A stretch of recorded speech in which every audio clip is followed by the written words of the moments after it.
Chairman جینا town رضوان عبدل سمیع نے کہا ہے کہ بلدیاتی مسائل کے حل کے لیے جماعت اسلامی کے ٹاؤن چیئرمین اس وقت گراؤنڈ پر موجود ہیں۔ دیگر شہری اداروں سے متعلق بلدیاتی مسائل حل کرنے کے لیے بھرپور کوششیں سر انجام دی جا رہی ہیں۔ ان خیالات کا اظہار چیئرمین جینا ٹاؤن رضوان عبدل سمیع نے جگر مراد آباد روڈ پر سیوریج مسائل اور مین ہول کی درستگی کے کام کا معائنہ اور گرو مندر میں پودوں کی نرسری کے کام کے معائنے کے دوران کیا۔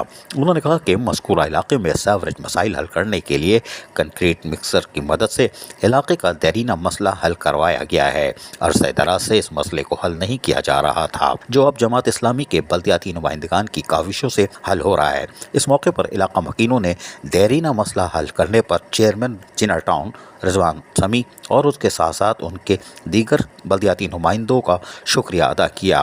علاوہ ازیں انہوں نے گرو مندر پر موجود پودوں کی نرسری کا بھی اچانک معائنہ کیا اور نرسری کی حالت زار پر برہمی کا اظہار کیا اور ہدایت کی کہ وہ فوری طور پر نرسری کو بہترین پودوں کی افزائش کا مرکز بنانے کے لیے کردار ادا کریں۔ کچھ عرصے بعد نرسری کا دورہ دوبارہ کیا جائے گا۔ اگر تبدیلی محسوس نہیں ہوئی یعنی کہ آپ نے نہیں کیے کام تو کارروائی عمل میں لائی جائے گی۔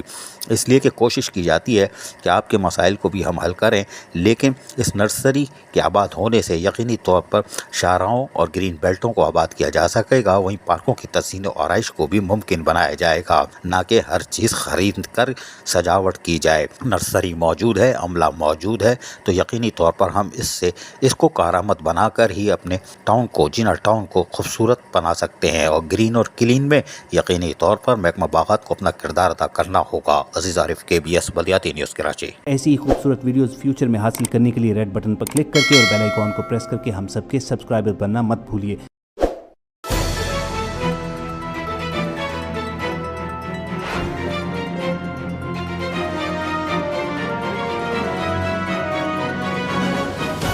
KBS بلدیاتی نیوز۔